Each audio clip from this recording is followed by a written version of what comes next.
Eu estava na rodoviária de Santos, 10 da noite, com aquela mala velha de tecido xadrez que meu marido usava nas viagens de caminhão. A luz fluorescente piscando, cheiro de fritura misturado com desinfetante barato. Minha mão tremia quando peguei o celular.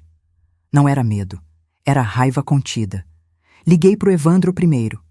Meu genro, marido da Patrícia, minha filha do meio, dono de loja de material de construção, aquele que todo domingo falava alto sobre expandir os negócios. 3 toques. 4. Alô, sogra! A voz dele já tinha aquele tom de pressa falsa. Evandro, eu fui despejada, perdi o apartamento, tô aqui na rodoviária, precisando de um lugar para dormir hoje. Silêncio, daqueles que você sente o cérebro da pessoa calculando. Ai, sogra, é que a casa tá em obras, sabe? Quebramos a parede do quarto de hóspedes. Não tem nem onde a senhora dormir direito. Eu anotei no meu caderninho preto. Evandro, obras, mentira. E a Patrícia? Ela não pode vir me buscar? Ela tá com enxaqueca, dormiu cedo. Olha, amanhã a gente conversa com calma, tá bom? A senhora não tem uma amiga aí perto? Ele desligou antes de eu responder. Minha garganta queimou. Não de choro, de confirmação. Se você tá gostando dessa história, se inscreve no canal. Porque o que eu descobri nos próximos dias, ninguém imagina até onde uma família pode ir quando o dinheiro entra no meio. Respirei fundo. Liguei pro Paulinho, casado com a Camila, minha filha mais velha. Dono de loja de autopeças, sempre de boné, sempre sem tempo. Tia Marlene, oi! Olha, que situação, né? Mas aqui tá punk também. O Pedrinho tá com febre, a Camila tá sozinha, não posso deixar ela. Paulinho, eu só preciso de um sofá. É, mas com criança doente, a senhora entende, né? Contágio, essas coisas. Anotei. Paulinho, filho doente. Mentira. Último. Rodrigo, marido da Renata, minha caçula. Loja de roupa no centro. O que sempre me chamava de tiazinha querida nas festas. Oi, tia! Nossa, que bad, hein? Olha, a gente ia adorar ajudar, mas a Renata tá com a mãe dela internada, sabe? A casa tá um caos. Amanhã eu vejo um jeito. Prometo. Ele nem esperou eu falar. Desligou. Anotei. Rodrigo, sogra internada. Verificar. Eu não chorei. Minha mão só apertou o caderninho com força, as veias saltando na pele fina. 72 anos nas costas. 3 filhas criadas sozinha, depois que meu Toninho morreu. 3 genros que eu ajudei a montar negócio, que sentavam na minha mesa todo domingo. E nenhum tinha um sofá para mim. Mas eu já esperava isso. Na verdade, eu precisava disso. O teste tinha começado 3 semanas atrás, quando meu contador me ligou perguntando se eu tinha autorizado a venda de um galpão. Eu não tinha autorizado nada. E quando pedi os extratos, vi transferências, vendas, movimentações que eu nunca fiz. Alguém estava roubando meu patrimônio. Alguém que tinha acesso. Alguém da família. Então eu inventei que tinha sido despejada. Peguei a mala velha, vim para Santos e liguei. Faltava uma ligação. Peguei o celular de novo, as mãos já cansadas, e disquei para Júlia, minha neta. 22 anos, estudante de pedagogia, dividindo kitnet de 18 metros quadrados em São Vicente. Ela atendeu no primeiro toque.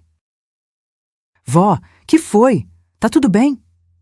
E quando eu contei, a voz dela quebrou de um jeito que me partiu. Eu vou aí agora, vó. Não sai daí. Eu vou. Desliguei e fechei os olhos. Júlia não sabia, mas ela acabara de me dar a última peça do quebra-cabeça que eu precisava para destruir quem estava me roubando. 1h30 depois, vi a Júlia entrando na rodoviária. Cabelo preso num coque bagunçado, tênis gasto, aquela mochila verde das costas que eu conhecia desde o primeiro dia de aula dela. Ela veio correndo, não andando, correndo. Vó! Me abraçou com força, daquele jeito que aperta a costela e faz doer gostoso. Senti o cheiro de sabonete de coco barato e suor de quem pegou 2 conduções. Minha garganta apertou. Eu queria falar que estava tudo bem, que era só um teste, que ela não precisava ter largado tudo. Mas eu segurei. Ainda não. Você tá bem? Comeu alguma coisa? A voz dela saiu sem ar. Tô, filha. Agora que você chegou, tô. Ela pegou minha mala como se pesasse nada. Começamos a caminhar até o ponto de ônibus. Foi aí que eu vi a mochila dela entreaberta. Livros de pedagogia, um caderno com abas coloridas, um estojo de canetinhas que eu tinha dado no aniversário dela. Júlia, e a aula amanhã? Ela parou de andar. Virou para mim com aqueles olhos castanhos iguais aos do meu Toninho. Vó, eu tranquei a faculdade hoje de tarde. Meu estômago virou. Como assim trancou? Tranquei. Segunda-feira eu vou atrás de trampo. Já pensei, posso trabalhar de caixa no mercado ou na loja da Marisa, eles estão contratando. A gente se vira, vó. A senhora não vai ficar na rua. Ela falou isso olhando para frente, segurando a mala com as 2 mãos, o queixo firme. Mas eu vi o canto do olho dela brilhar. Ela estava engolindo o choro. 22 anos. Faltava 1 ano e meio para se formar. Sonho dela desde os 15, ser professora de alfabetização, e ela tinha acabado de jogar isso fora por mim, enquanto 3 adultos donos de loja não tinham um sofá. Sentamos no ônibus. Júlia insistiu que eu ficasse no banco de fora, para eu não bater a perna na janela. Detalhe bobo, mas era isso. Cuidado nos detalhes. Vó, a kitnet é pequenininha, mas tem geladeira e o chuveiro é bom. A senhora dorme na cama, eu arrumo um colchonete no chão. Júlia, eu não vou tomar teu espaço. A senhora não tá tomando nada. A senhora me criou quando minha mãe não tinha cabeça para isso. Lembra? Eu morava com a senhora. A senhora que me levava na escola, fazia meu lanche, me ensinava a ler. Ela segurou minha mão. A dela quente, suada. A minha gelada, seca. Agora é minha vez, vó. Eu olhei pela janela para ela não ver minha cara. Santos à noite. Prédios com luz acesa, gente voltando do trabalho, vida seguindo. E eu ali, fingindo ser uma coitada, testando quem prestava. Mas não era só teste. Eu precisava ter certeza. Certeza de que Júlia era diferente. Porque o que eu ia fazer nos próximos dias, precisava de alguém do meu lado que não me apunhalasse pelas costas. A kitnet ficava num prédio velho de 3 andares, sem elevador. Subimos devagar. Júlia carregou minha mala, eu segurei no corrimão de ferro frio. Cheiro de comida de outras casas. Barulho de novela na TV do vizinho. Quando ela abriu a porta, acendeu a luz. 18 metros quadrados. Cama de solteiro encostada na parede, uma mesinha com cadeira plástica, fogão de 2 bocas, geladeira pequena que fazia um ronco constante. Mas estava limpo, organizado. Tinha um vasinho com suculenta na janela. Tinha amor ali. Seja bem-vinda, vó. Ela sorriu, daquele jeito cansado, mas verdadeiro. Eu abracei minha neta e pensei, eu não queria testar você, Júlia, mas eu precisava ter certeza de que ainda existe gente nesse mundo. Naquela noite, enquanto Júlia dormia no colchonete que ela insistiu em armar no chão, eu fiquei na cama dela, olhando para o teto com infiltração. Minha bolsa do lado. Dentro dela, uma pasta. Uma pasta com documentos que ninguém sabia que eu tinha. Extratos, escrituras, contratos, transferências, 2.300.000 reais sumidos do meu patrimônio em 18 meses. E um nome circulado em vermelho, Evandro. Júlia não sabia, mas ela tinha acabado de me salvar de 2 formas, me dando abrigo e me dando a aliada que eu precisava para recuperar tudo que me roubaram. 3 da manhã. Eu não conseguia dormir. Júlia respirava pesado no colchonete, um braço jogado para fora do lençol fino. O ronco da geladeira era o único som, junto com um cachorro latindo lá longe. Levantei devagar, pisando no chão frio de cerâmica. Fui até minha bolsa. Aquela de couro marrom puído que eu carregava há 15 anos. Abri o zíper devagar, rezando para não fazer barulho. A pasta estava ali, papel pardo, elástico vermelho. Sentei na cadeira plástica da mesinha, acendi o abajur pequeno que Júlia usava para estudar. Luz fraca, mas suficiente. Abri a pasta. Primeira folha. Extrato bancário da minha conta poupança. Saldo atual, 340 mil. Era verdade, mas tinha uma anotação minha a lápis na margem. Antes, 1.100 mil. Cadê 760? 000? Segunda folha. Escritura do Galpão da Pinheiros. Aquele que meu Toninho comprou em 2003, quando o bairro ainda era mato. Hoje valia 1,2 milhão fácil. A escritura estava em meu nome, mas tinha uma cópia grampeada atrás. Uma escritura nova, mesma propriedade. Transferida para Evandro Campos Souza. Data: 3 semanas atrás. Assinatura: Marlene Ferreira dos Santos. Eu passei o dedo na assinatura. Perfeita, igualzinha à minha letra. Mas eu nunca assinei aquilo. Minha mão começou a tremer. Não de medo, de uma raiva tão funda que dava vontade de gritar. Mas eu mordi o lábio e continuei. Terceira folha. Comprovante de venda de um apartamento no Gonzaga que eu alugava. Vendido por 580 mil reais. Comprador: empresa fantasma. Dinheiro: sumiu. Quarta folha. Transferência de 200 mil reais da minha conta para a conta da loja de autopeças do Paulinho. Autorização com minha assinatura, que eu também nunca dei. Peguei a caneta vermelha que estava na pasta. Comecei a circular. Nomes, datas, valores. Evandro. 3 movimentações, 1.520 mil reais no total. Paulinho. 2 movimentações, 480 mil reais. Rodrigo. 1 movimentação, 300 mil reais. Total desviado, 2.300 mil reais. Eu tinha juntado aquilo a vida inteira, trabalhando de costureira quando o Toninho estava na estrada. Economizando cada centavo depois que ele morreu. Investindo em imóveis pequenos, alugando, reinvestindo. E meus genros, os maridos das minhas filhas, estavam me roubando como se eu já tivesse morrido. Pior, estavam falsificando minha assinatura. Isso não era ganância, era crime. Encostei as costas na cadeira. O corpo doía. Aquela dor surda nas juntas, de ficar tensa demais. Passei a mão no rosto. Pele fina, seca. Reparei que minhas mãos estavam cheias de manchas de velhice. Quando foi que eu fiquei tão velha a ponto de virarem invisível para a própria família? Olhei para Júlia dormindo. Ela tinha virado para o lado, a mão debaixo do rosto. Tão nova, tão limpa. Senti vontade de acordar ela e contar tudo. Mas não, ainda não. Porque se eu contasse agora, Júlia ia querer ir na polícia, fazer escândalo, boletim de ocorrência. E eu não queria isso. Eu queria que eles se expusessem completamente. Peguei o caderninho preto que eu tinha trazido. Abri numa página em branco. Escrevi: Plano 7 dias. Dia 1, já fiz. Testei quem viria me buscar. Dia 2 a 6, ficar quieta. Deixar Evandro achar que tá seguro. Dia 7, confronto. Fechei o caderninho. Guardei a pasta de volta na bolsa. Voltei para a cama. Deitei de lado, olhando para a parede com infiltração. Uma mancha de umidade tinha formato de nuvem. Júlia mexeu no sono, murmurou alguma coisa. Puxei o lençol dela que tinha escorregado, cobri o ombro dela direito. E foi aí que eu entendi uma coisa.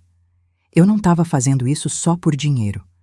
Eu estava fazendo porque precisava saber se ainda existia gente decente nessa família. E Júlia era a prova de que sim. Fechei os olhos. Amanhã de manhã, eu ia fazer café para minha neta, ia fingir ser uma velhinha confusa e perdida. Mas por dentro, eu já era uma caçadora. E meus genros não faziam ideia do que estava vindo. No dia seguinte, Júlia acordou cedo. 6:30 da manhã, ainda estava escuro lá fora. Vó, vou no mercado comprar pão e umas coisas. A senhora quer alguma coisa? Ela estava com o cabelo molhado do banho, cheiro de sabonete barato enchendo a kitnet. Vestiu uma calça jeans velha e uma blusa de manga comprida. Pegou a bolsa de pano. Não precisa, filha. Não gasta dinheiro comigo. Vó, para, eu compro e pronto. Ela me deu um beijo na testa. Saiu. A porta fechou com um clique. Fiquei sozinha. Sentei na beirada da cama, olhando para o celular dela em cima da mesinha. Um Samsung velho, tela rachada no canto, carregando no fio. Eu não sou de mexer em coisa dos outros. Minha mãe sempre dizia: quem procura, acha. E às vezes é melhor não achar. Ah, mas alguma coisa no meu peito, uma intuição, me empurrou. Levantei. Fui até a mesa, peguei o celular, desbloqueado. Júlia nunca botava senha, dizia que não tinha nada para esconder. Abri o WhatsApp dela, meu coração batendo mais rápido. Aquela sensação de estar fazendo algo errado, mas necessário. Desci a lista de conversas, grupos de faculdade, grupo da República Antiga, e lá embaixo, netos e tios, cliquei. A última mensagem era de ontem, 10 da noite, enquanto eu estava na rodoviária. Evandro. Gente, a Marlene ligou aqui pedindo abrigo. Falei que estava em obras. Paulinho. Aqui também. Inventei que o Pedrinho estava doente, cac. Rodrigo. Eu disse que a sogra estava internada. Ela acreditou. Minha boca secou. Continuei lendo. As mensagens eram de 2 dias antes. Evandro. Temos que internar a véia antes que ela doe tudo para a igreja ou assine besteira. Ela tá ficando gagá. Semana passada perguntou 2 vezes a mesma coisa. Paulinho. Já falei com um médico amigo meu. Laudo de demência sai em 1 semana. É só levar ela em 2 consultas e pronto. Rodrigo. Evandro. Aí a gente pede interdição. Fica tudo mais fácil para administrar o patrimônio dela. Camila, minha filha mais velha, mulher do Paulinho. Mas ela tá bem, Paulinho. Não é exagero? Paulinho. Amor é para proteger ela. E para proteger a gente também. Herança antecipada, entende? Patrícia, minha filha do meio, mulher do Evandro. Eu acho certo. Minha mãe sempre foi cabeça dura, nunca ouviu ninguém. Melhor a gente cuidar do dinheiro dela antes que ela faça besteira. Minha visão embaçou. Não de lágrima, de pressão na cabeça. Sentei na cadeira plástica antes de cair.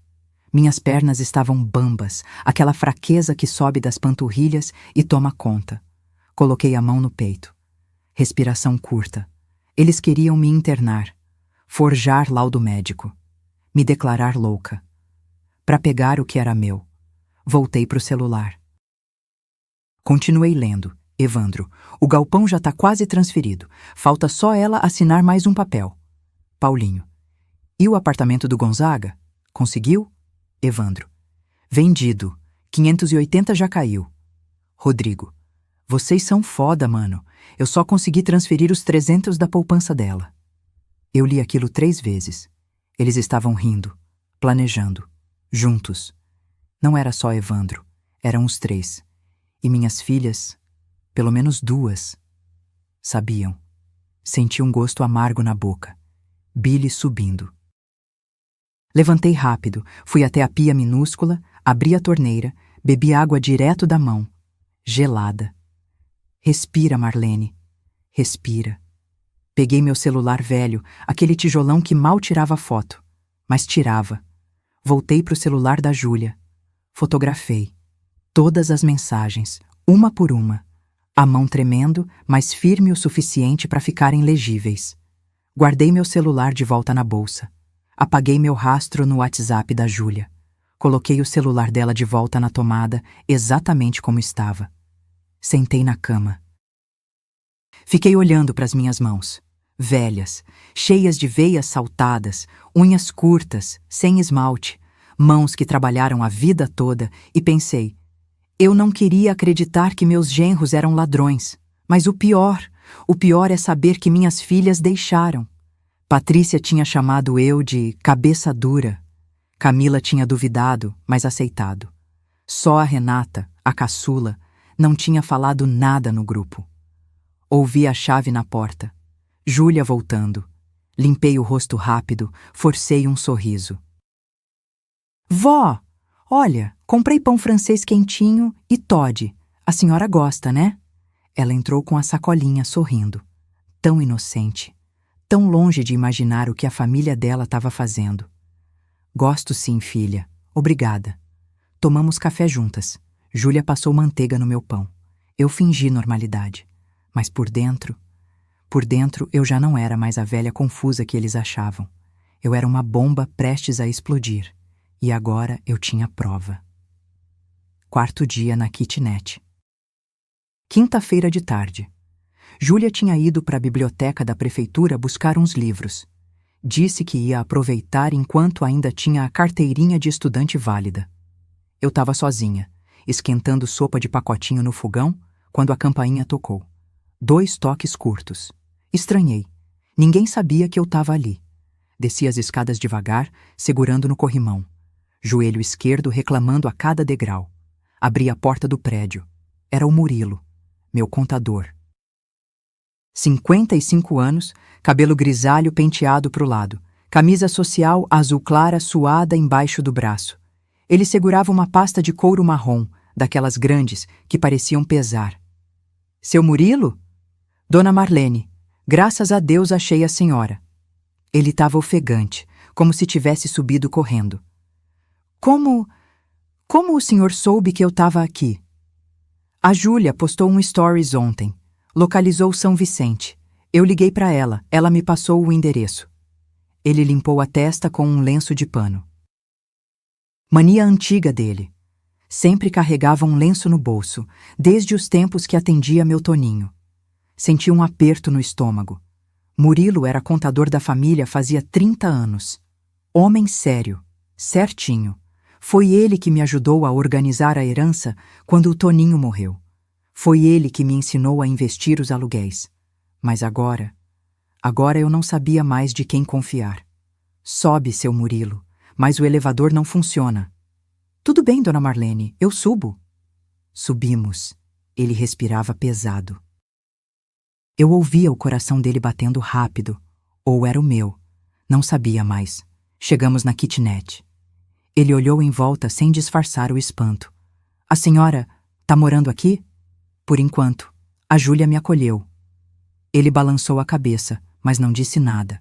Sentou na cadeira plástica, abriu a pasta em cima da mesinha. Tirou um maço de papéis. Contrato, escritura, carimbos. Dona Marlene, eu preciso que a senhora assine hoje a transferência do galpão da Pinheiros. A voz dele saiu cansada. Não tinha empolgação. Era obrigação. Meu sangue gelou. Que transferência? A senhora não lembra? O Evandro, ele disse que a senhora prometeu transferir o galpão para quitar a dívida dele com o fornecedor. Ele está sendo processado, dona Marlene. Se não assinar, ele perde a loja. Eu sentei na beirada da cama, devagar. Peguei os papéis. Valor do galpão estimado, R$1.200.000. Transferência gratuita. Doação. Para Evandro Campos Souza. Seu Murilo. Eu não lembro de ter prometido nada. Ele suspirou fundo. Passou a mão no rosto. Olhou para mim com aqueles olhos fundos, cansados. Dona Marlene, com todo respeito, a senhora anda esquecida. Semana passada a senhora me ligou 3 vezes perguntando a mesma coisa.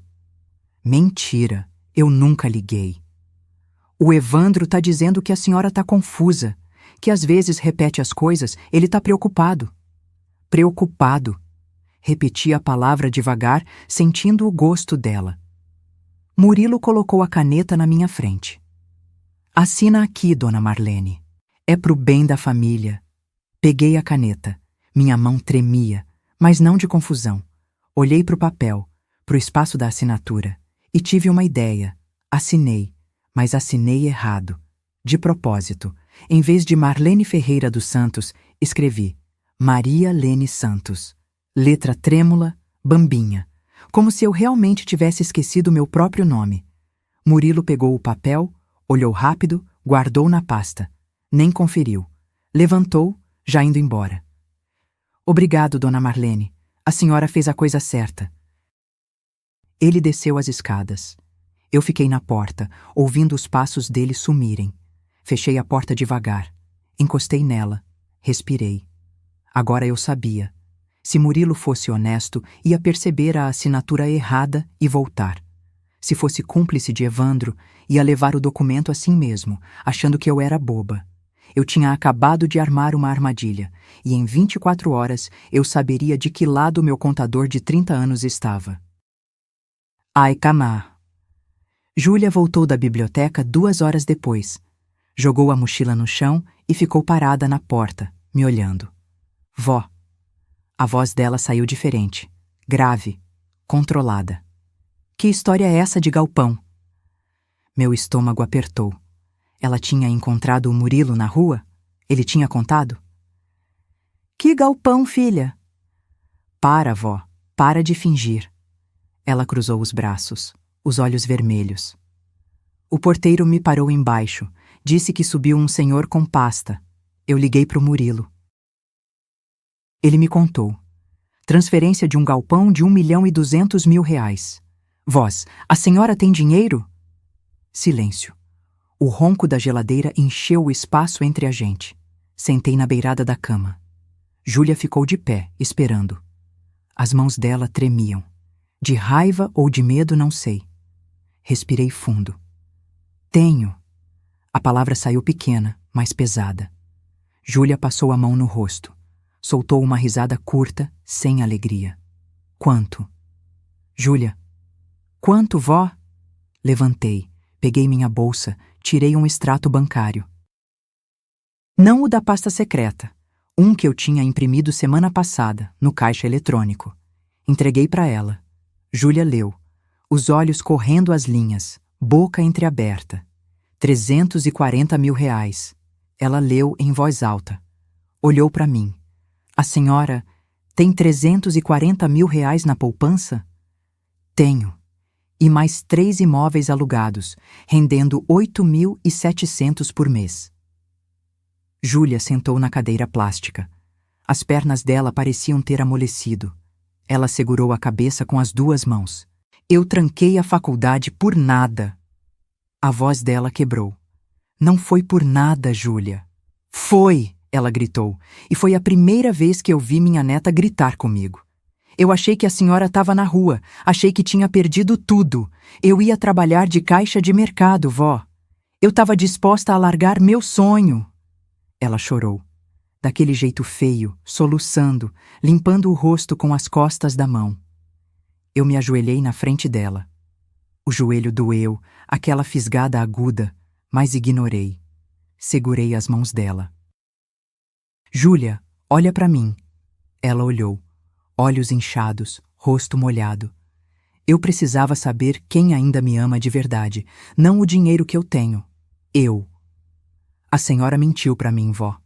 Menti, e eu vou te explicar o porquê, mas antes, me responde uma coisa.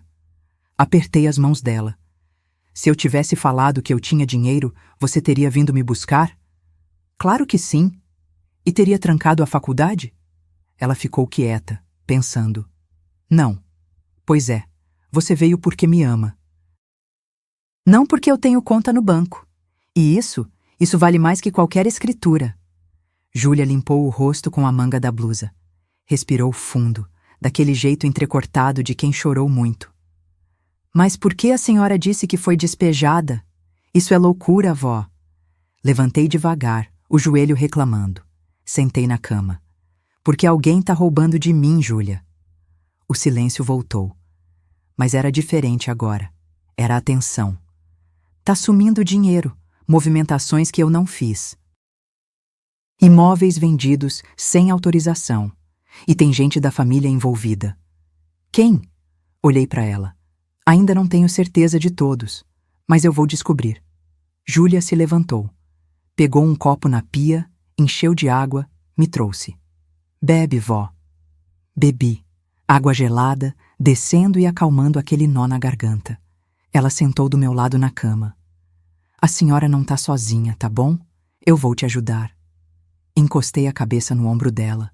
Senti o cheiro de biblioteca, papel velho e poeira boa. Eu sei, filha, eu sei. O que eu não disse a ela, o que eu ainda guardava, era que o patrimônio total não era 300 mil, era R$ 4.600.000. e metade já tinha sumido. Sábado, 7º dia. O celular tocou de manhã. Número do Evandro. Atendi no viva voz, com Júlia do lado. Alô, sogra? Tudo bem? Olha, a gente estava aqui conversando e... Que tal um churrasquinho hoje? Lá em casa. Família toda reunida. Sentimos saudade. Júlia me olhou com aquela cara de: Você vai? Fiz sinal para ela ficar quieta. Ah, Evandro, eu não sei, tô meio cansada. Nada disso, sogra. Vem sim. A Patrícia tá morrendo de saudades. E a gente precisa conversar umas coisas, né? Sobre a senhora, sobre o futuro. Sobre o futuro, como se eu fosse um problema a ser resolvido. Tá bom, que horas? 12:00. Mando buscar a senhora? Não precisa, a Júlia me leva. Desliguei. Júlia cruzou os braços. Vó, isso é armação. Eu sei. Por isso eu vou. Chegamos 12:15. Casa do Evandro em Praia Grande. Sobrado de 3 quartos, churrasqueira na área externa, portão automático. Tudo construído com meu dinheiro. Ele tinha pedido emprestado 200 mil para investir na loja 5 anos atrás. Eu dei sem cobrar juros. Ele disse que ia devolver.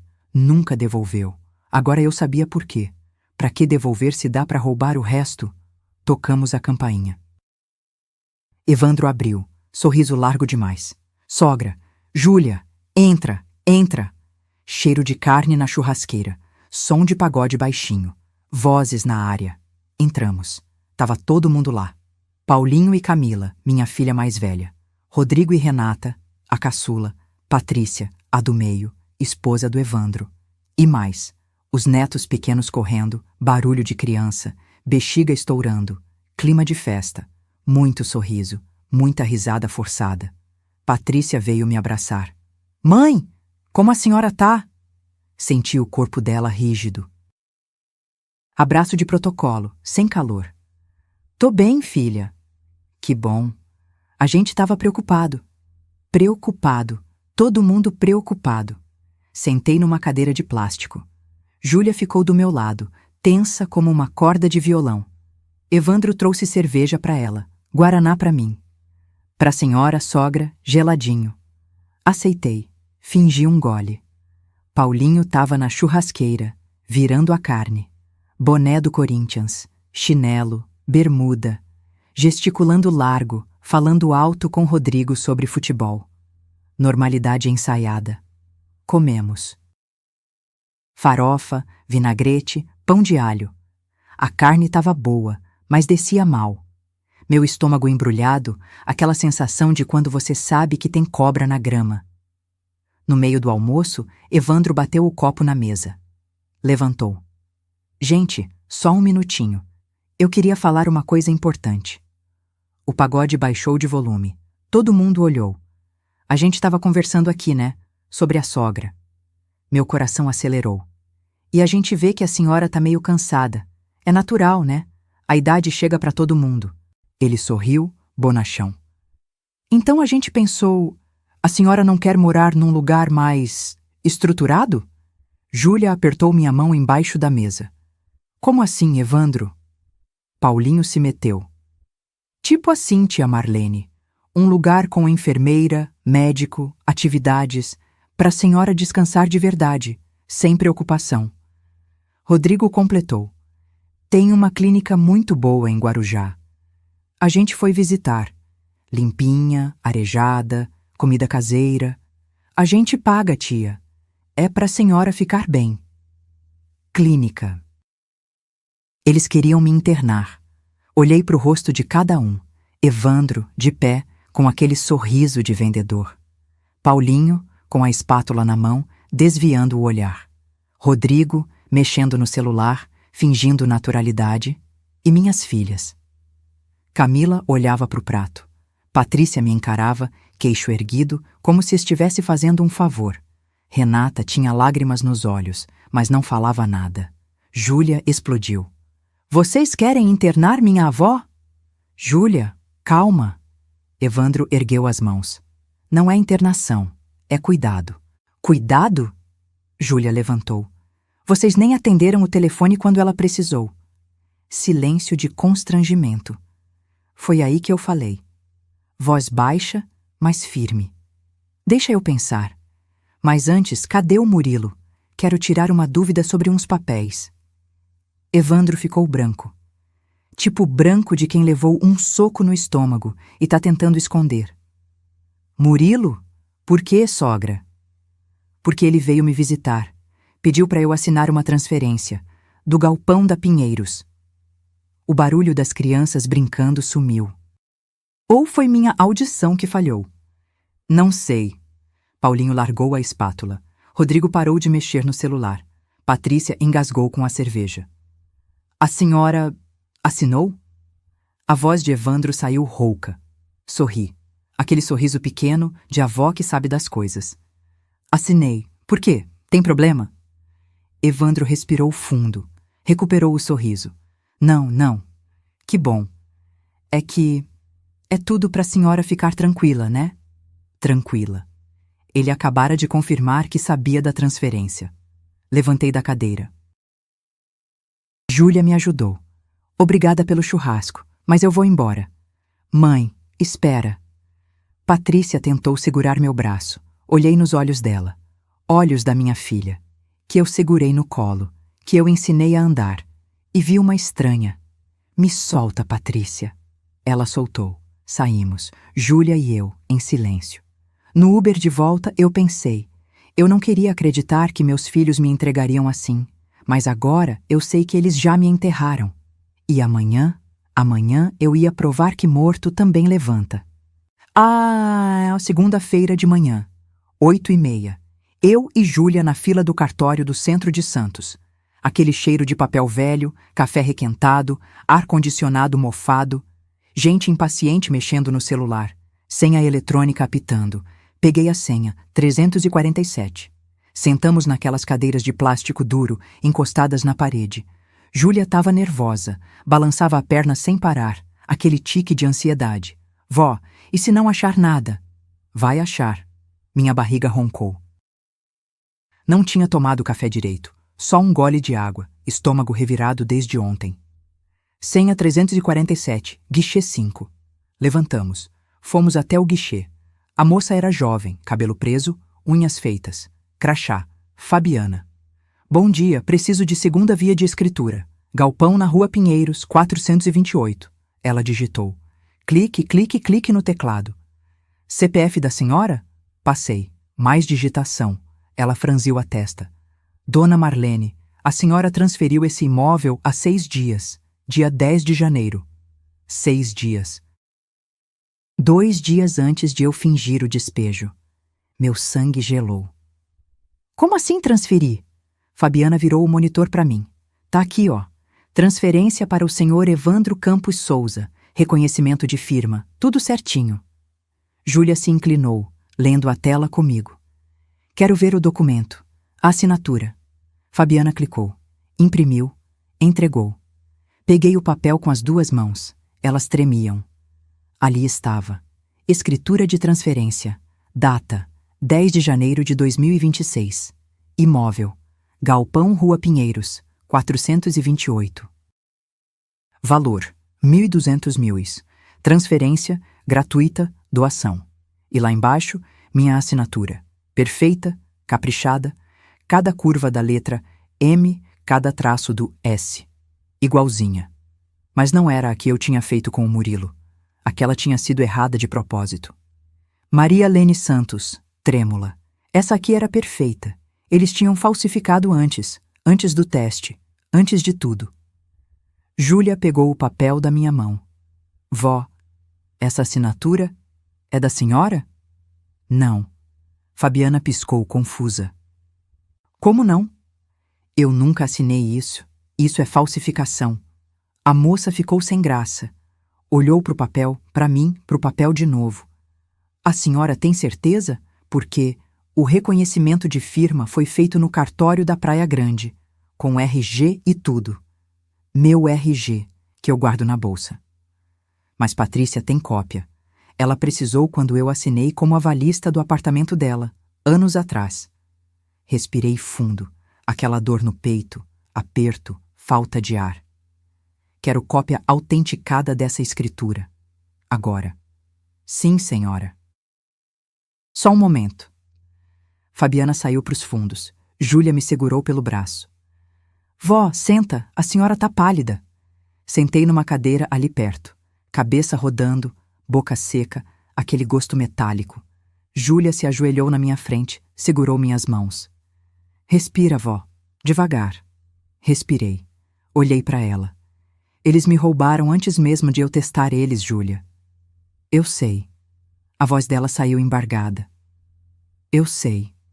Fabiana voltou. 3 vias autenticadas, R$ 50 de taxa. Paguei. Saímos do cartório.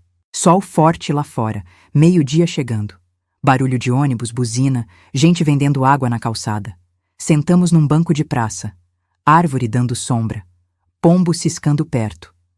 Júlia abriu a mochila, me deu uma bala de hortelã. Come, vó, ajuda com o enjoo. Chupei a bala. Gosto de menta, fresco. Fechei os olhos, pensei. Eu achei que estava testando quem me amava. Mas a verdade é que eles já tinham me apunhalado pelas costas antes mesmo de eu ligar. Júlia olhou para a escritura de novo. Vó, com isso aqui a gente vai na polícia, né? Isso é crime. Falsificação, estelionato. Não. Como não? Ainda não. Abri os olhos. Ainda falta saber quem mais está envolvido. Quem mais? O Evandro já tá. E o Murilo? E minhas filhas? E os outros 2? Júlia ficou quieta. Levantei. Guardei as escrituras na bolsa. Comecei a andar. Vó, para onde a gente vai? Parei. Virei para ela. Eu vou falar com o Murilo e ele vai me dizer a verdade. Ou vai preso comigo. Ah, tal! Liguei pro Murilo do orelhão da praça. Sim, orelhão. Ainda existem alguns e eu queria que ele não tivesse meu número salvo aparecendo na tela. 3 toques. Alô? Seu Murilo, é a Marlene. Preciso falar com o senhor. Hoje. Silêncio do outro lado. Daqueles que duram 2 segundos, mas parecem 10. Dona Marlene, eu tô meio ocupado hoje. Não foi pedido, Murilo. Foi convocação. Café do Edinho, Avenida Ana Costa, 2 horas. Desliguei antes dele responder. Chegamos 1:50. Café do Edinho era daqueles antigos, de balcão de fórmica, cadeira de ferro, cheiro de café coado misturado com bolo de fubá. Ventilador de teto barulhento girando devagar. Sentei numa mesa do fundo. Júlia ficou numa mesa perto, de costas, fingindo mexer no celular. Mas eu sabia que ela estava ouvindo tudo. Murilo chegou às 2:05. Camisa amarrotada, pasta de couro debaixo do braço. Olheiras fundas. Ele viu que era só eu e relaxou um pouco. Erro dele. Sentou, pediu um café. As mãos dele tremiam quando pegou a xícara. Dona Marlene, sobre aquela transferência, coloquei a escritura autenticada em cima da mesa, bem no meio, entre a xícara dele e a minha. Você sabia? Ele olhou para o papel. Ficou branco, tipo branco de quem viu fantasma. Sabia o quê? Que essa assinatura é falsa.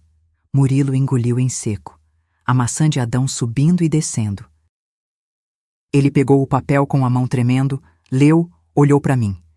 Dona Marlene, eu achei que a senhora tinha assinado... Quando? Antes. O Evandro disse que a senhora tinha assinado numa ida ao cartório com ele. Eu nunca fui em cartório nenhum com o Evandro. Minha voz saiu baixa, perigosa. E você sabe disso. Ele largou o papel, passou a mão no rosto. Respiração pesada, rápida. Suor descendo pela testa mesmo com o ventilador ligado. Murilo. Inclinei para frente. 30 anos. Você cuidou da contabilidade do meu Toninho por 30 anos. Organizou a herança quando ele morreu. Me ensinou a investir. Eu confiei em você. Ele fechou os olhos, apertou a ponte do nariz com os dedos e desmoronou. Ele me ofereceu 40 mil. A voz saiu quebrada, fina. 40 mil reais. Disse que a senhora estava esquecida, que você estava assinando o papel errado, doando para a igreja, falando de deixar tudo para o padre. Ele disse que era para proteger a senhora. E você acreditou. Eu precisava. Ele bateu a mão na mesa. A xícara chacoalhou. Gente virou para olhar. Ele abaixou a voz, mas os olhos estavam molhados. Meu filho tá com leucemia, dona Marlene. Tratamento particular, quimioterapia, remédio importado. O plano não cobre tudo. Eu tô devendo no cartão, devendo pro agiota. Ele chorou. Ali, no meio do café, com gente passando. Chorou feito criança. Senti um aperto no peito. Não de pena. De raiva. Raiva do Evandro por usar a fraqueza de um homem desesperado. Peguei meu celular velho, o tijolão. Botei em cima da mesa, apertei gravar. Conta tudo de novo, do começo. Murilo olhou pro celular. Pro meu rosto. De volta pro celular. A senhora tá gravando? Ou você conta, ou eu te denuncio junto com o Evandro. Falsificação de documento, formação de quadrilha, estelionato. Você vai preso, Murilo. E seu filho fica sem pai e sem tratamento. Foi cruel. Eu sei. Mas era verdade. Ele fungou. Limpou o rosto com as costas da mão. E contou tudo. Evandro tinha procurado ele 2 meses atrás. Ofereceu os 40 mil. Pediu para Murilo agilizar papelada, fazer transferências, assinar como testemunha. Disse que Marlene já tinha concordado com tudo, mas esquecia. Murilo aceitou o dinheiro. Usou no tratamento do filho, mas jurou, olhando nos meus olhos, a mão no peito, que não sabia da falsificação de assinatura. Achou que eu tinha realmente assinado em outro lugar. Desliguei a gravação, guardei o celular, olhei para ele. Homem de 55 anos, cabelo grisalho, ombros caídos, pai desesperado, cúmplice involuntário. Você vai me ajudar a consertar isso. Ele piscou. Como? Você vai reunir tudo, todos os documentos que você assinou, todas as transferências, tudo que o Evandro mandou você fazer. Você tem 24 horas. E se eu não conseguir? Encostei na cadeira, cruzei os braços. Eu entrego essa gravação para a polícia, e você explica para o seu filho por que o papai vai dormir na cadeia. Não era ameaça. Era fato. Murilo tremeu, mas concordou. Levantei, paguei os 2 cafés no balcão. Saí sem olhar para trás. Lá fora, Júlia me esperava na calçada. E aí? Agora eu tenho um trunfo. Um contador arrependido vale mais que 10 advogados caros. Terça-feira, 10 da manhã. Liguei do celular da Júlia para cada um dos genros. Mesma mensagem. Reunião de família hoje, 3 da tarde, na casa do Evandro. Assunto urgente sobre minha saúde e meu patrimônio. Presença obrigatória. Quem não for, tá fora da herança. Herança, a palavra mágica. Chegamos 3h10, de propósito. Quem chega atrasado controla a sala. Murilo já estava lá. Tinha entregado uma pasta grossa de manhã com tudo. Extratos, comprovantes, e-mails, contratos. Tudo o que Evandro tinha mandado ele fazer. Eu trouxe outra pasta. A minha. Com as escrituras falsas, os prints do WhatsApp, a gravação. Evandro abriu a porta. Sorriso de plástico. Sogra, entra, entra. Todo mundo já tá aqui. Sala cheia. Evandro, Paulinho, Rodrigo, minhas 3 filhas, Patrícia, Camila, Renata. E Murilo, sentado no canto, pálido feito papel. Júlia ficou na porta, encostada, braços cruzados, olhar de sentinela. Sentei na ponta da mesa de jantar. Coloquei as 2 pastas na frente de mim. Silêncio pesado. Ar-condicionado ligado, mas eu sentia calor. Aquele calor que sobe do peito quando a pressão sobe junto. Bom, sogra. Evandro começou, voz de vendedor. A gente marcou essa reunião para conversar sobre a clínica de Guarujá. Já separamos os papéis. É só a senhora... Senta, Evandro. Ele parou no meio da frase. Desculpa? Eu disse, senta. Eu que convoquei essa reunião, não você. Evandro sentou devagar. Olhou para o Paulinho. Pro Rodrigo. Estavam todos tensos, sem entender. Abri a primeira pasta. Tirei os extratos bancários. Um por um. Espalhei na mesa. 2.300.000 reais. Ninguém respirou. Sumidos do meu patrimônio em 18 meses. Patrícia engoliu em seco. Continuei tirando papéis, contratos, escrituras, galpão da Pinheiros, 1.200.000, transferido pro Evandro com assinatura falsificada. Joguei a escritura na frente dele. Apartamento do Gonzaga, 580.000, vendido sem autorização. Joguei o comprovante. Transferência para a conta da loja do Paulinho, 200.000. O papel deslizou pela mesa até parar na frente dele. Paulinho olhou, ficou vermelho. Transferência para a conta do Rodrigo, 300.000. Rodrigo tentou falar. A voz não saiu. Peguei o celular, coloquei no meio da mesa. E isso aqui, mensagens do grupo de vocês, planejando me internar, forjar laudo médico, me declarar demente. Apertei o play. Minha voz gravada lendo as mensagens do WhatsApp ecoou na sala. Temos que internar a véia antes que ela doe tudo para a igreja. Laudo de demência sai em 1 semana. Herança antecipada, entende? Camila tampou a boca com a mão. Renata começou a chorar baixinho. Desliguei. Olhei para cada um. Evandro estava roxo, veias saltando no pescoço. Paulinho olhava para o chão. Rodrigo tremia. E minhas filhas? Cadê vocês nessa história? Minha voz saiu rouca. Minhas filhas, que eu carreguei 9 meses, que eu criei sozinha quando o pai de vocês morreu. Vocês sabiam? Patrícia ergueu o queixo, olhos secos. Eu sabia. Senti um soco no estômago. E deixou. Mãe, a senhora é teimosa. Nunca houve ninguém. A gente estava protegendo a senhora de... De quê? De ter meu dinheiro? De decidir minha vida? Patrícia não respondeu. Olhei para Camila. E você? Ela chorava. Balançou a cabeça. Eu suspeitava, mas não quis perguntar. Eu tinha medo de brigar, de perder o Paulinho. Preferiu me perder a perder o marido. Olhei para Renata, a caçula, meu bebê, 28 anos. Ela levantou, voz tremendo. Eu não sabia de nada. Eu não sabia, apontou para o Rodrigo. Você fez isso? Você roubou minha mãe? Rodrigo tentou segurar a mão dela. Renata empurrou. Não encosta em mim. Ela pegou a bolsa. Saiu batendo a porta. A sala ficou em silêncio de novo. Respirei fundo. Dor no peito. Pressão alta. Mãos geladas. Mas eu não podia parar agora. Vocês têm 48 horas para devolver cada centavo. Ou eu registro o boletim de ocorrência. Evandro levantou. Bateu a mão na mesa. A senhora não tem prova de nada. Essas mensagens, esses papéis, não provam. Sorri, tipo sorriso pequeno, de quem guardou o melhor para o final. Tenho, e não estou sozinha. Olhei para o Murilo. Ele levantou, voz baixa. Delação premiada, já está registrada. Evandro ficou branco, e foi aí que a porta da frente se abriu. Entrou um homem de terno cinza, pasta preta debaixo do braço, uns 45 anos, óculos de grau, barba aparada. Boa tarde. Sou o Dr. Henrique Tavares, advogado criminalista da doutora Marlene.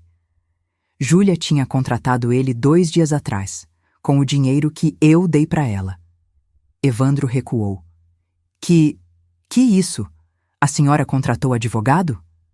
Dr. Henrique sentou na outra ponta da mesa. Abriu a pasta com calma irritante. Tirou documentos. Falsificação de documento público, estelionato qualificado, apropriação indébita, formação de quadrilha. Ele leu sem pressa. Penas somadas, de 6 a 12 anos de reclusão. Paulinho ficou de pé. Espera aí. A gente pode conversar, resolver isso em família. Família? A palavra saiu da minha boca dura feito pedra. Família não rouba. Família não falsifica. Família não trama para internar mãe sã em clínica. Patrícia levantou também, voz alta, irritada. A senhora está fazendo tempestade em copo d'água. A gente só queria ajudar, cuidar do patrimônio. Cuidar! Eu gritei. Primeira vez em anos. Minha voz ecoou na sala. Vocês venderam meu apartamento, forjaram minha assinatura, roubaram 2 milhões. Patrícia ficou muda. Olhei para ela. Para a filha que eu embalei de noite quando tinha cólica, que eu ensinei a fazer conta, que eu segurei a mão no primeiro dia de aula, e vi uma mulher que escolheu o marido ladrão. Você sabia desde o começo, né? Ela não respondeu, mas o silêncio dela foi confissão. Camila soluçou, cobriu o rosto com as mãos. Mãe, eu sinto muito. Eu devia ter falado. Eu não queria estragar o casamento. Preferiu me estragar a estragar o casamento. Levantei, as pernas tremendo, mas firmes. Aquela dor no joelho ignorada. Tudo ignorado. Olhei para os 3 genros. 48 horas, 2 dias. Devolvem até o último centavo, ou o Dr. Henrique protocola a denúncia. Evandro tentou uma última cartada. A senhora tá blefando. Não vai meter os próprios genros na cadeia. Dr. Henrique sorriu. Tipo o sorriso de quem já ouviu isso 1000 vezes. A senhora... Marlene não está blefando, Sr. Evandro. Inclusive... Ele tirou outro papel.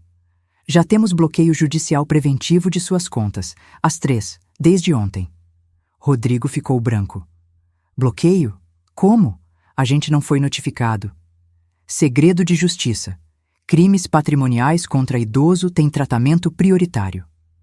Aquilo foi a gota. Paulinho partiu para cima de Murilo. Foi você, seu traíra. Você entregou a gente. Murilo recuou, encostando na parede. Voz fina. Eu não tinha escolha. Tinha sim. Você escolheu ela ao invés da gente. Eu escolhi não ir preso. Murilo gritou de volta. Meu filho tá doente, Paulinho. Eu preciso cuidar dele. Vocês me usaram, me ofereceram dinheiro sujo e agora querem que eu afunde junto? Evandro partiu para cima dele também. Dr. Henrique se levantou.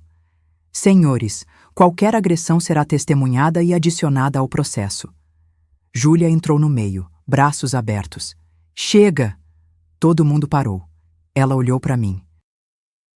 Olhos vermelhos, mas voz firme. Vó, vamos embora. Eles não merecem mais 1 minuto do seu tempo. Peguei minhas pastas. Dr. Henrique guardou os documentos dele. Caminhei até a porta. Parei. Virei. Olhei para as minhas 3 filhas. Patrícia, de pé, queixo erguido, orgulhosa até no crime. Camila, sentada, chorando, mãos tremendo. Renata não estava mais lá. Tinha ido embora. Vocês tinham uma escolha. Minha voz saiu cansada. Entre ser minha filha ou ser esposa de ladrão. Patrícia escolheu. Camila. Você escolheu o silêncio. E silêncio também é escolha.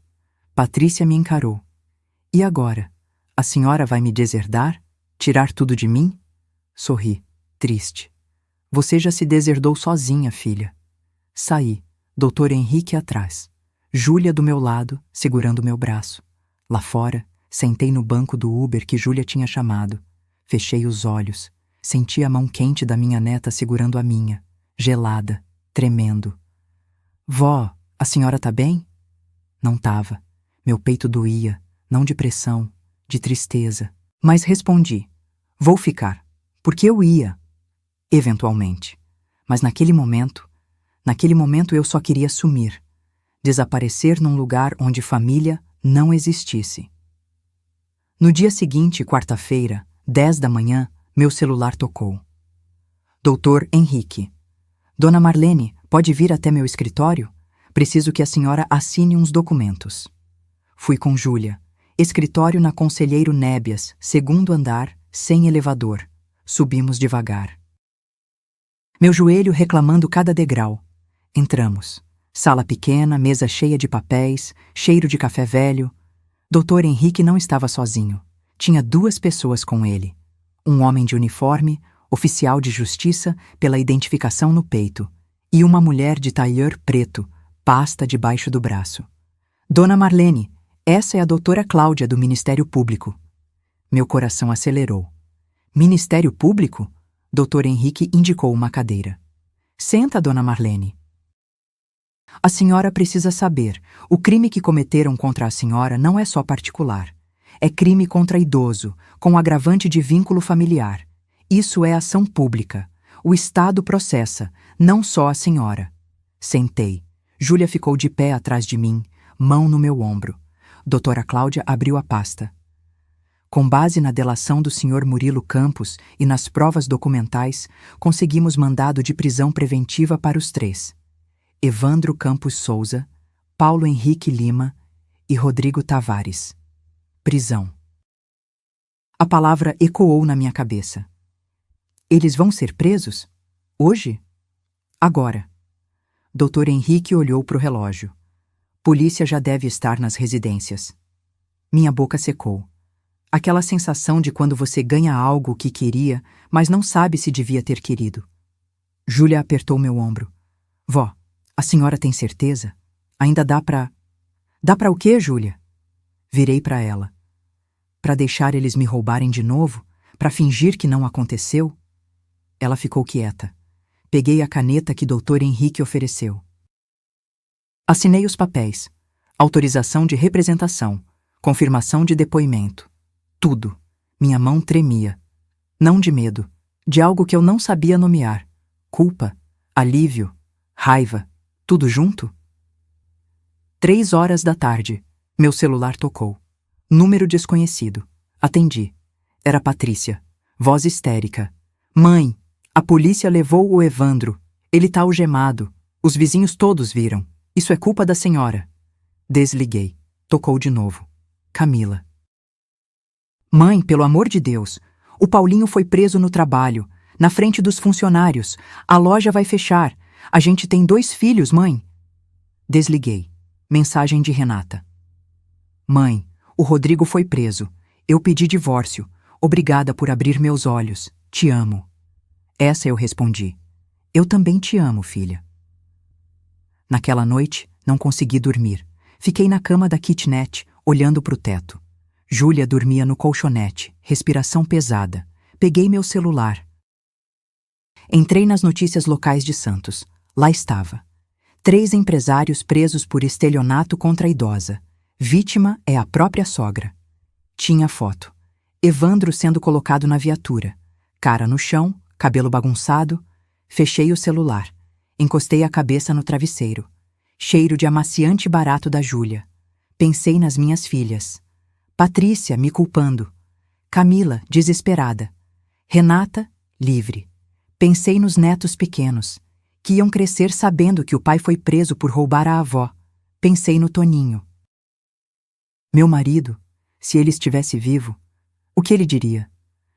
Você fez o certo, Marlene. Ou, você destruiu a família. Não sei. Nunca vou saber. Uma lágrima escorreu. Única. Quente. Limpei rápido. Não era hora de chorar. Era hora de terminar o que comecei. Porque amanhã ia ter audiência de custódia. E eu ia estar lá, olhando nos olhos de cada um deles. 3 meses depois. Fórum de Santos. Sala de audiência. Ar-condicionado barulhento, cheiro de limpeza química, banco de madeira duro. Eu sentada na primeira fila. Júlia do meu lado. Dr. Henrique à frente. Do outro lado, Evandro, Paulinho, Rodrigo, de terno emprestado, cabelo cortado, barba feita, tentando parecer respeitáveis. Tarde demais. A juíza leu a sentença. Voz firme, sem emoção. Evandro Campos Souza, 4 anos de regime semiaberto. Paulo Henrique Lima, 4 anos de regime semiaberto. Rodrigo Tavares, 3 anos e 6 meses de regime semiaberto. Pausa. Devolução integral dos valores desviados, R$ 2.300.000, com correção monetária. Total, R$ 2.420.000. Camila soluçou na fila de trás. Patrícia estava de pedra, olhando para frente. A juíza continuou. Os réus têm 90 dias para efetuar a devolução. Caso contrário, bens serão arrestados e leiloados. Bateu o martelo. Audiência encerrada. Saímos, sol forte lá fora. Calçada lotada, gente vendendo água, picolé, ambulante gritando. Evandro passou por mim na porta. Me olhou. Aquele olhar de raiva contida, mandíbula travada. Não abaixei o olhar. Ele passou. Paulinho veio atrás. Parou. Tia Marlene, a loja vai quebrar. A gente não tem como pagar isso tudo. Devia ter pensado nisso antes. Ele baixou a cabeça. Foi embora. Rodrigo nem olhou. Passou reto.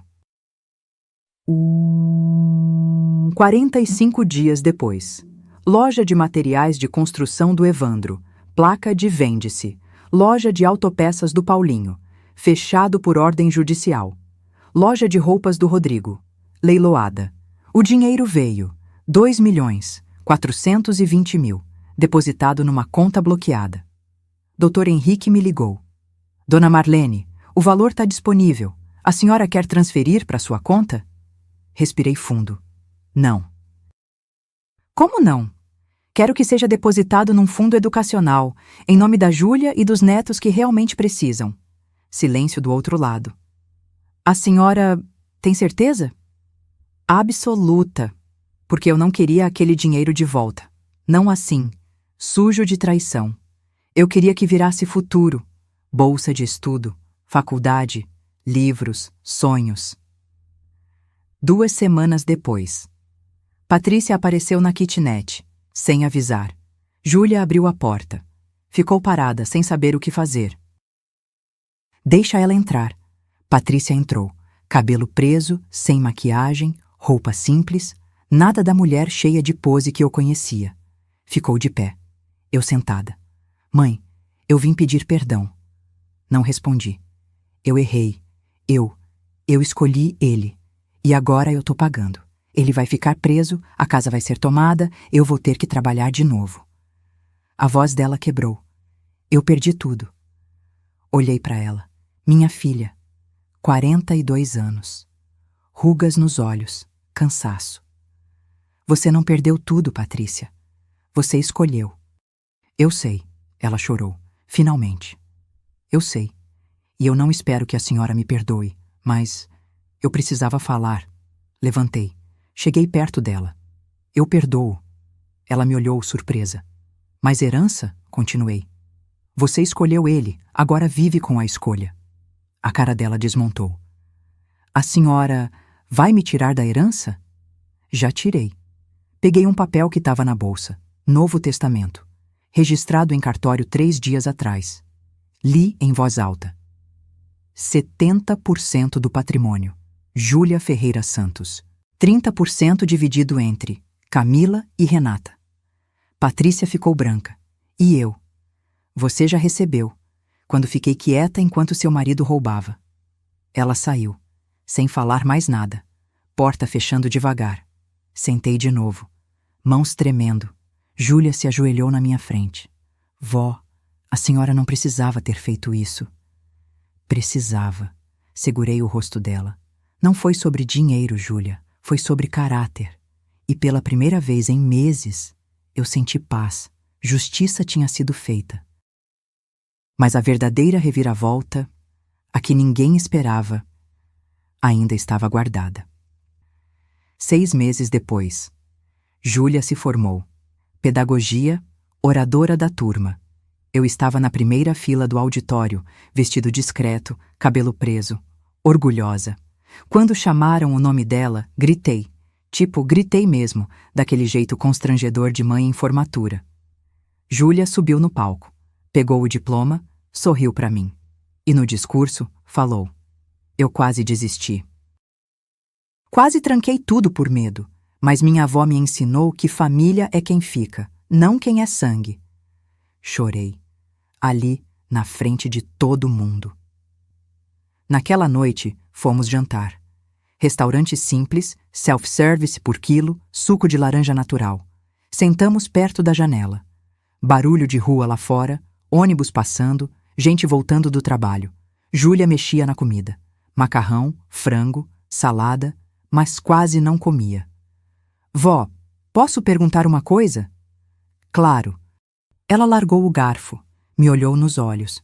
A senhora planejou tudo desde o começo, né? O despejo falso, a rodoviária, tudo. Meu coração acelerou. Por que pergunta isso? Porque eu achei o recibo. Ela tirou um papel amassado da bolsa. Recibo de pensão em Santos. Quarto alugado por 1 semana. Data: 2 dias antes do despejo. Tinha meu nome, minha assinatura. Suspirei. Peguei o recibo. Olhei para ele. Voltei no tempo. 3 meses antes. Flashback. Eu estava no escritório do Murilo. Reunião de rotina. Ele me mostrava os extratos. Foi quando eu vi. Transferência de R$80 mil, que eu não autorizei. Murilo, o que é isso? Ele gaguejou. Disse que eu tinha autorizado. Eu sabia que não. Pedi cópia de tudo. Levei para casa, passei 3 noites acordada, investigando, cruzando datas, valores, e descobri. Não era só uma transferência, eram várias, durante meses. Alguém estava me roubando. Pensei em ir na polícia, mas não tinha certeza de quem era. Não tinha prova sólida. Então, bolei um plano, um teste. Inventei que tinha sido despejada. Aluguei quarto em pensão. Peguei mala velha do sótão. Fui para a rodoviária e liguei, para ver quem viria, quem se importava, quem era aliado. E voltando ao restaurante, olhei para Júlia. Foi tudo teatro. Ela balançou a cabeça. Risada curta, sem alegria. Você me enganou. Te testei. É a mesma coisa, vó. Não é. Segurei a mão dela em cima da mesa. Eu precisava saber se ainda existia gente decente nessa família. E você? Você provou. Júlia tirou a mão. E se eu não tivesse ido te buscar? E se eu tivesse desligado igual aos outros? Fiquei quieta. Porque essa pergunta me assombrava toda a noite. Eu teria ido sozinha na polícia. Minha voz saiu baixa, mas teria doído muito mais. Júlia olhou pela janela. Luzes da rua acendendo. Noite chegando. Às vezes eu fico pensando, se eu fiz a coisa certa, se denunciar meus tios valeu a pena, se destruir a família já estava destruída, Júlia. Eu só acendi a luz para todo mundo ver. Ela virou para mim, olhos molhados. Mas não dói? Saber que suas filhas, que a tia Patrícia... Dói. Admiti. Primeira vez em voz alta. Dói todo dia. Acordo e esqueço. Por 1 segundo, esqueço. Aí lembro. E dói de novo. Silêncio. Barulho de pratos, gente conversando, vida acontecendo ao redor. Respirei fundo. Mas eu não me arrependo. E era verdade. Voltamos para casa. Júlia tinha alugado um apartamento pequeno com o dinheiro do fundo. Kitnet melhor, com quarto separado. Fiquei uns dias com ela, ajudando a arrumar. Uma noite, depois que ela dormiu, peguei o caderninho preto. Aquele que eu anotava tudo. Fui até a pia da cozinha. Acendi o fogo. Botei o caderninho em cima da chama. Vi ele queimar. Páginas enrolando, virando cinza. Nomes sumindo. Evandro, Paulinho, Rodrigo. Tudo virando nada. Joguei as cinzas no ralo. Abri a torneira. Foi embora. Encostei na pia. Olhei para o reflexo no azulejo. Mulher de 72 anos. Cabelo branco. Rugas fundas. Cansada. Mas de pé. Sempre de pé. Só uma pergunta ficou. Eu fiz o teste ou o teste me fez? 1 ano depois. Quinta-feira de manhã. Sol entrando pela janela da sala de aula. Eu estava sentada no fundo, quietinha, observando. Júlia na frente. 23 alunos de 6 anos. Primeira série. Alfabetização. Ela escrevia na lousa com giz colorido. Mãe. Quem aqui ama a mamãe? Perguntou. Todas as mãozinhas levantaram. E quem aqui ama a vovó? Mais mãozinhas. Risadas. Um menino gritou. Eu amo minha avó, ela faz bolo. Júlia sorriu. Aquele sorriso verdadeiro que ilumina a sala inteira. A minha avó também faz bolo. E me ensinou que família é quem cuida da gente de verdade. Ela olhou para mim. Piscou. Meu peito apertou. De orgulho, daqueles que machucam de tão bons. Depois da aula, fomos tomar café num boteco perto da escola. Pão na chapa, café preto, manteiga derretendo. Vó, a diretora me chamou hoje. Vão me efetivar. Concursada. Júlia! Levantei, abracei ela ali mesmo, no meio do boteco. Gente olhando, mas eu não ligava. Ela riu, daquele jeito solto, feliz. Sentamos de novo. Ela mordeu o pão. Eu só bebi o café, olhando para ela. Você realizou teu sonho, menina. Por sua causa, vó. Não, foi você que não desistiu. Ela ficou séria. Vó, a tia Camila me ligou ontem. Meu estômago apertou. Camila, minha filha mais velha, a que ficou calada. O que ela queria? Pediu para falar com a senhora. Disse que está trabalhando agora, que o Paulinho cumpriu a pena, saiu, que eles se separaram. Fiquei quieta. Ela quer te ver, vó. Respirei fundo. Aquela dor antiga voltando, tipo dor de cicatriz que coça quando vai chover. E você acha que eu devo? Júlia segurou minha mão. Eu acho que perdão não é sobre eles, vó. É sobre a senhora. Para a senhora dormir em paz. Sábado de tarde. Praça do Gonzaga. Banco embaixo da árvore. Pombos ciscando. Camila chegou 10 minutos atrasada. Cabelo preso, sem maquiagem, roupa simples. Bolsa velha de supermercado. Nada da mulher que usava roupa de marca. Sentou do meu lado. Sem abraço. Distância segura. Mãe. Camila. Silêncio. Barulho de criança brincando. Vendedor de picolé gritando. Vida seguindo. Eu arrumei emprego. Ela falou baixinho. Caixa de farmácia. 6 da manhã às 2 da tarde. 600 por semana. 600. Ela que tinha loja, carro, casa. E os meninos? Pedrinho e Vitória também. Morando comigo num apartamento alugado. Pequeno, mas é nosso. Ela limpou o nariz com as costas da mão. Gesto de cansaço. Eu pedi divórcio do Paulinho. Não, não dá mais. Olhei para ela. Minha filha. Rugas nos olhos, mãos ásperas de quem voltou a trabalhar. Eu errei, mãe. A voz dela quebrou. Eu fiquei quieta, eu deixei. Eu tinha medo de ficar sozinha, de perder ele. E no fim, perdi tudo mesmo. Ela chorou. Daquele jeito feio, soluçando. Eu não abracei. Ainda não. Mas falei.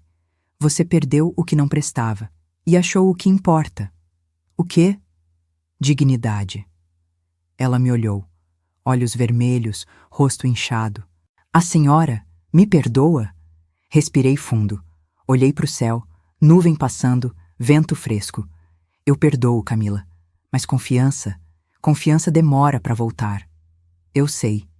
Ela limpou o rosto. Eu sei, e eu vou trabalhar para isso. Todo dia, se a senhora deixar. Segurei a mão dela. Pela primeira vez em 1 ano. Mão áspera, calejada, de quem trabalha de verdade. Vamos devagar. Ela apertou minha mão, forte. Obrigada, mãe. Ah, que nítido. À noite em casa, sentei na varanda do meu apartamento. Pequeno, 2 quartos, que eu comprei com parte do dinheiro recuperado. Olhei para a rua, carros passando, gente voltando do trabalho. Peguei o celular, abri as fotos. Tinha uma da formatura da Júlia. Sorriso enorme, diploma na mão. Tinha uma dos netos pequenos da Renata. Ela tinha me mandado semana passada. Não tinha nenhuma da Patrícia. Ela nunca mais apareceu. E tudo bem. Porque família, eu aprendi, não é sobre sangue. É sobre quem escolhe ficar. Quem escolhe perdoar. Quem escolhe reconstruir. Pensei naquele dia, na rodoviária. Mala velha. Caderninho preto. Ligações. Pensei em tudo que veio depois. Dor, traição, justiça. E pensei, valeu a pena? Olhei para o reflexo na janela de vidro. Mulher de 73 anos. Cabelo branco, rugas, cansada, mas inteira. Valeu. Se você chegou até aqui nessa história, obrigada. De verdade. Às vezes a gente precisa testar para saber quem presta. Às vezes a gente precisa perder tudo para descobrir o que realmente importa. Eu fiz o que tinha que fazer. Nem todo mundo ia concordar. Nem todo mundo ia ter coragem. Mas no final eu durmo em paz. Conta pra mim nos comentários. Você faria o mesmo? Testaria sua família? Ou deixaria quieto? E se você tem alguém que te apoiou quando ninguém mais apoiou, marca essa pessoa aqui. Porque gente assim vale ouro. Dá um like se a história te tocou. Se inscreve no canal para mais histórias reais. E me conta, de onde você está assistindo isso? Ah, e uma última coisa. Semana passada recebi uma notificação no celular. Transferência suspeita de 15 mil reais detectada. Sorri. De canto. Peguei o telefone. Liguei para o banco. Porque se tem uma coisa que eu aprendi, é que eu nunca mais vou ser roubada em silêncio.